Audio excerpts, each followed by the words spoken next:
First of all, let's give a hand to Kristen. We probably all, we go to a lot of events like this, and typically the master of ceremonies is a little bit older, and they have a little bit of wit here and there. I tell you what, Kristen, you have really nailed it today. You're excellent. So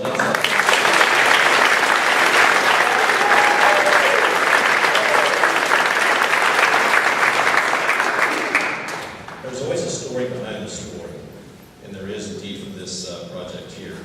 But let me kind of start, if I could, back at the beginning. I think it's safe to say, with maybe the exception of a couple of individuals here, that none of us have a vision for this facility. I know when Commerce Lexington got involved, and there's been a number of people mentioned here, we were involved for 3 years trying to find a funding source to help us repair our rapidly deteriorating schools. We had been on a leadership trip, Stu, to Oklahoma City, Oklahoma, where they had rebuilt all their schools. And they had an option tax where they could do things like that. We did. We came back, and for 2 years we fought, and we tried to do everything we could in Frankfurt to help us find some funds to help us repair facilities. And we had so many examples of facilities in disrepair that it was insulting to education. And let me also tell you one other thing that happened was Commerce Lexington Board had a meeting at the end of a school day. See, you remember that? 4 p.m. at a middle school. It had been a day of testing. And at the end of that day, we walked in, and within 10 minutes, I had school board members with beads of sweat on their forehead because it was so hot in that school. That was wrong. And I remember a teacher looking at us and saying, well, our kids have just gone through testing all day. Do you think that's fair? In the business community, we always talk about improving test scores, making our school facilities world class. We were walking our talk. So I can tell you with that very meeting, there was a very strong effort put in place. And again, that effort was to go out and try to find money.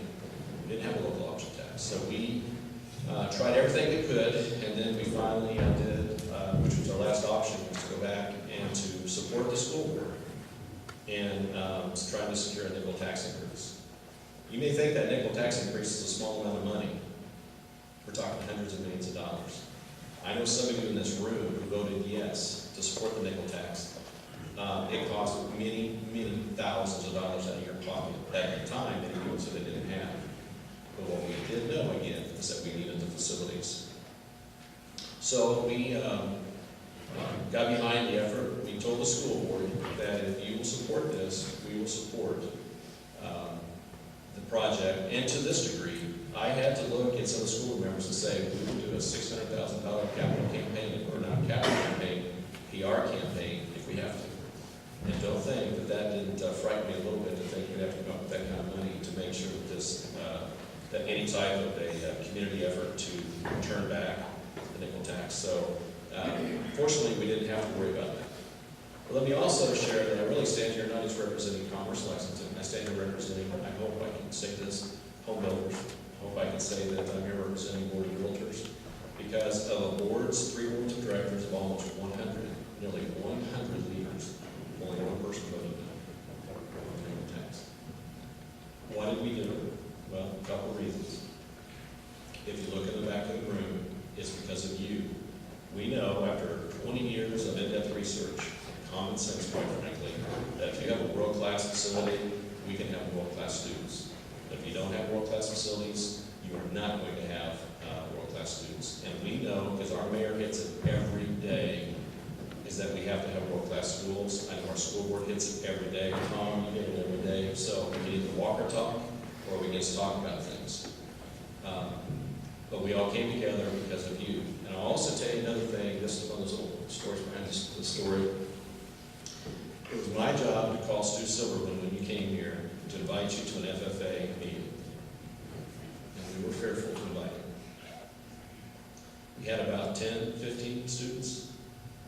And our fear was that if we invited Stu to see how small the program was, that he might think we're spending too much money and that we need to redirect those resources. Stu came that night. We invited him. We got the confidence up. He came that night and said, this can be much bigger. Another thing that happened is that there was this young teacher named Carrie Davis. Carrie, we're here because we had confidence in you. she got us fired up. And we'd always talk about having the premier agricultural facility, or that we should have a premier agricultural facility, but quite frankly, we have been kind of lacking in that vision and belief. Because of you, we got behind you. And Stu, because of your leadership, we got behind you. And that's why I think we're here today. And again, it's a collective community to make that happen.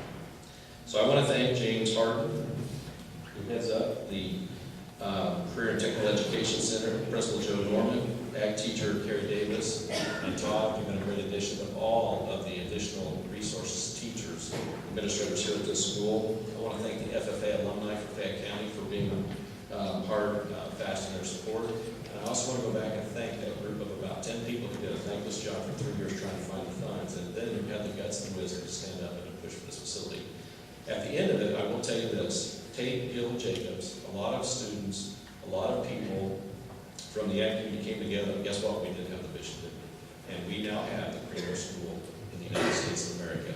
And we stand here, not just today supporting you, but every day, every year going forward. Thank you for letting the business community be here. Thank you for what you've done to make this what it is so far, but the rest of the story is yet to be written, and we're going to write it together. Thank you.